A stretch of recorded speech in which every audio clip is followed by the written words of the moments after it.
Welcome to Inside Auto Podcast, where we feature everyone and anyone you'd want to talk to in and out of the automotive industry. Ilana Shabtai here, host of Inside Auto Podcast, where we interview top dealers, GMs, marketers, and entrepreneurs in and out of the automotive industry. Before we introduce today's guest, this episode is sponsored by FullPath.com. FullPath is the automotive industry's leading customer data and experience platform, CDXP. FullPath enables dealers to turn their first-party data into lifelong customers by unifying siloed data sources and leveraging that data to create exceptional, hyper-personalized customer experiences. To learn more, visit FullPath.com. Today, we're welcoming guest Venus Toro to the podcast. Hi, Venus. Hi, Elena. It's great to be here. Yes, it's great to have you. And a huge thanks to Jen Sanford for introducing us. She's been on the podcast. I've met her numerous times in person. So really happy about the introduction and looking forward to getting to know you. Venus is a former Salesforce consultant and transitioned into entrepreneurship to establish Win Solutions, a dynamic company dedicated to fostering growth in the automotive market in the United States by providing OEM compliant marketing talent and execution.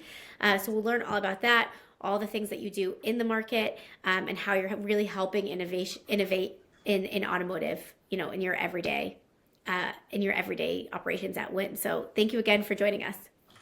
Thank you. It's amazing to be here, to be able to share with your community a little bit more of what we do, how we work, and how we've achieved the growth in the past couple of years. Yeah, so talk to us about how you ended up in automotive specifically. I'd love to learn a little bit about the transition just into entrepreneurship in general, because I'm sure that's a huge transition, and then how you stumbled into automotive. Oh, yeah, definitely. It was a huge transition, but I'm really excited of being able to be part kind of the entrepreneur community and of the automotive industry, because it's definitely, even though it's kind of a niche, and everybody always says about how small the industry is, but in reality it feels so big and it's expanding so much. Yeah, just so much opportunity within automotive. So much opportunity to grow. Yes, definitely. So I started as a Salesforce consultant, and then I went very deep into that, but definitely realized that sometimes you need to go very, very technical in order to keep growing in Salesforce. And my passion was more, with organizing processes or organizing operations. And I felt that, my skills were so much better into more of a operational roles and kind of making sure that people and the business strategy is aligned. And then I started working with FlowFound, which is also a company that I believe maybe you're familiar with. Yes, Nick Zibella is a good friend of ours. Yeah, so yeah. He actually also started operations in Colombia, and that's when I also helped growing the office in Medellin. But then we realized that there was definitely a huge opportunity in kind of connecting the Colombian talent, specifically the Medellin talent, to the automotive industry that during that time was having, suffering so much from labor shortage. Yeah. So we saw that opportunity there, the opportunity to make that kind of gap that the industry have into a business structure. So we started with one agency that hired a few of our video editors and graphic designers, and now have expanded almost 400% ever since. Wow, that's amazing. And are you actually located in Colombia? I forgot to ask you. Where do you sit?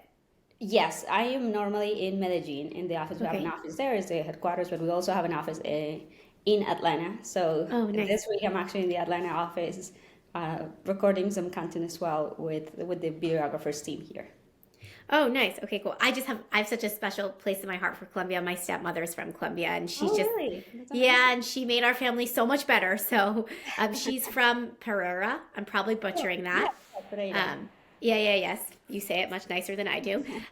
But my father has gone a bunch with her, and she just, all her friends and her whole family from there. They're so warm. So that's really exciting. Yes, Colombian talent definitely has kind of like that warmness and passion about the things executed. So definitely, that's some of the things that we've been able, to achieve and to have that cultural shift influence. Making sure that the people here can also offer things, but also we understanding the automotive industry and the American industry enough to be able to make sure that it's a very smooth transition. Yeah, yeah, that's wonderful that you're doing that. So what are, I know we talked a little bit about this in some previous conversations, but what are some of the innovative, things that Win specifically is doing with the talent management and acquisition, whether that's, leveraging AI in certain places within the company. What are you guys doing that's different than the average or the Joe Schmo talent acquisition company? Obviously, besides for bridging the gap between the two different cultures.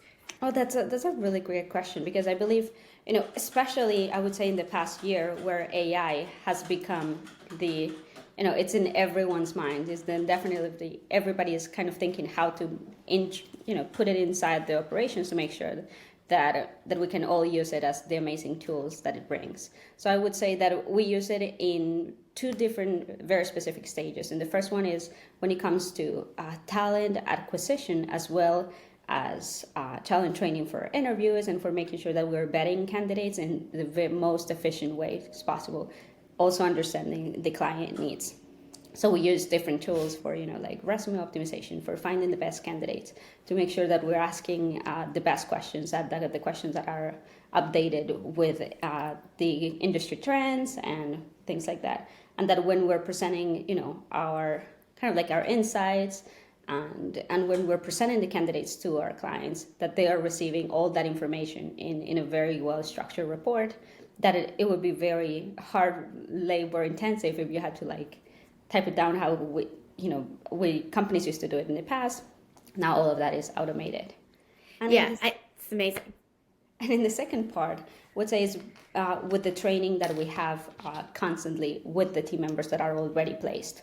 So we are ensuring that we have training for each specific position. So for graphic designers, for video editors, for copywriters, for digital media, that we have specific trainings into how they can keep using AI to make sure that their job is being done in a more productive way, so that we're clearly saving time to the client and not just being another team member, but that we're actually bringing more value and kind of like good practices as well. Yeah, I think that just hits home exactly, I think, the role that AI is playing in dealerships right now, specifically, or across the board, really. But, we generally talk about dealership operations here. But, it's really not about replacing your team members. It's all about complementing, right? And making sure that they don't have to do the monotonous work, so that they can actually do more strategic, influential work, while AI can work in the background to just make the processes much more efficient. So I'm really happy to hear that Win is obviously adopting that practice and making sure that across the board, all your team members are also trained in that. I'd love to know any plans for 2024 on how that might change operations, or how you see it just making operations way more productive. I don't know if you're layering anything new in 2024 that you can reveal to us in terms of where you guys are going as a company, but that's also really interesting to us.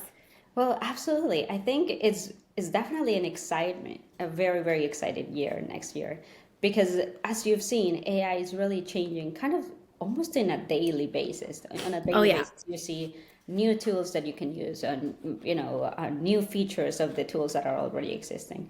And there's this constant, interaction, and there's this constant opportunity for us to use those tools and to keep implementing them. So definitely, if for 2024, one of our biggest kind of like innovative procedures is going to be to keep implementing AI, and to making sure that everybody on our team has a knowledge base from day one. And what we're building from inside Win is, let's call it a prompt library, so that we're ensuring that's basically everybody in every team can access this library, and they can see how they can proactively keep using all these different prompts that we're creating, of course with help of different features and tools that we're using. And that from day one, somebody doesn't have to know about automotive, doesn't have to know specifically about the procedures in one of our current clients, because all of that is already going to be in the knowledge base. So all onboarding is going to be much faster, much easier, and everybody is going to be able to access the library for different uses. That's incredible. And I think every single company should be doing that, just to streamline and make sure that everyone has the same knowledge base, access to it, and obviously that it's most efficient way possible. So I'm happy that that's something you guys are focusing on. And I know you mentioned that you'll be attending NADA in 2024. Yeah. What does that look like for Win? Is it just you? Do you have some other people coming with you? How does that conference look? What does that conference look like for you? Yeah, so in that conference, I'm going to be there, as well as I'm bringing somebody from my team who Nice. is director of talent acquisition. So it's kind of like the person that is coordinating with all the major accounts and with all new accounts to make sure that we're able to, to keep fulfilling we have a goal of 2 weeks, 2 weeks since you start working with us till the moment you get your hire. It normally Wow. takes 2 weeks That's to find a no person time. on the team. Wow. So I think that's the main kind of introduce them as well, and putting more people in our team to start building also relationships and networking for us, because definitely what we've seen is that we have really been able to grow a lot thanks to the relationships that we're able to have with our clients, and kind of establishing that long-term commitment, because I believe when you have somebody entering your team, you're definitely expecting them to stay with you for extended period of time. You're not expecting to switch somebody every 6 months, because normally Right. it might even take 6 months to just adapt to the company processes. Do you find that there's one specific role that you're filling more than other roles, just by chance? Meaning, are there any patterns like that? I'm just really interested myself and even know what kind Yeah, of roles yes. are popular these days. I would say there are 3 roles that have been very popular. So graphic designers for us has been, I would say, is the role that we're able to fulfill the quickest, because of the amazing talent pool that we've had in Medellin. That's From the awesome. creative side, I would say that's one. From digital media, there's a huge need also in bilingual copywriters. So copywriters that are not only able to create copies and prompts and everything in English, but as well in Spanish. And then I have a third one, and I would say a bonus. A third one would be customer success specialist is one of the roles that we've been so excited to fill, and that I see is something that everybody is looking for right now. And then the bonus would be a CRM specialist. Since Well, your background. exactly, so that's something that I've always been wanted to kind of keep integrating into the operations of the company. We've actually placed already a few Salesforce specialists, but kind of focusing that into specific automotive CRMs is what's kind of on our minds for 2024.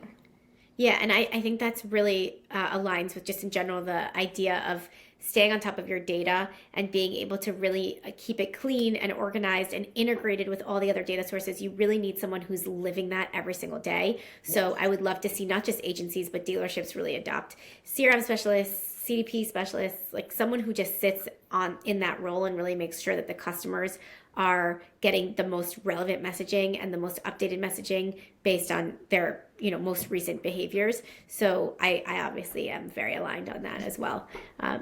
And unfortunately, we don't see much Salesforce within dealerships, but I'm sure a lot of the agencies are using it. So Exactly, yes. I would say a lot of agencies are using it now, because it's, agencies' procedures tend to be very complex, and then they yeah, require a more robust infrastructure sometimes. I know one dealership that uses this and has been, really, really great.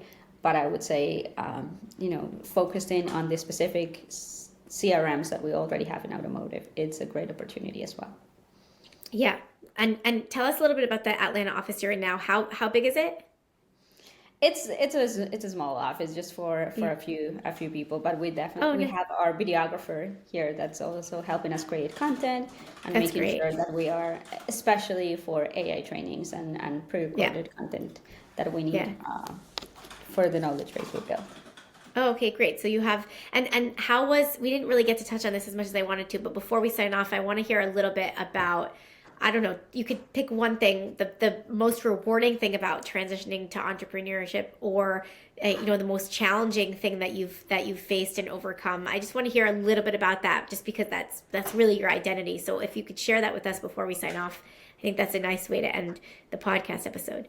Oh, well, I would say Everything is kind of a challenge when you're Yes, so it's true. yeah. See, I love the honesty. But I would say the biggest challenge that maybe we've faced is being able to, bring two cultures together, or creating that bridge.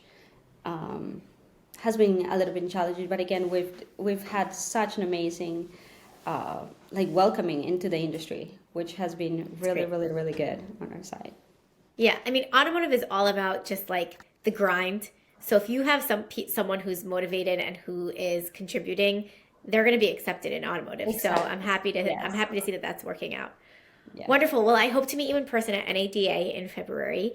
And thank you so much for joining, telling us a little bit about Win, your impact on automotive. I think it's incredible what you're doing. I'm all about bringing cultures together and figuring out how to bring different strengths to make the best product, which it seems like is going very well at Win. So thank you again. And thanks to Jen for introducing us. And I look forward to meeting you. Thanks so much to Jen. And thank you for having me. I really, really loved this space and being able to share a little bit more of what we do. Yeah. I'm very excited to meet you in NADA.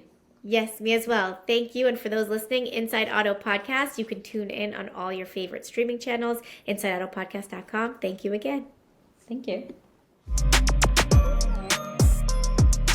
Thanks for listening to Inside Auto Podcast. Check out our other episodes with top entrepreneurs and industry leaders.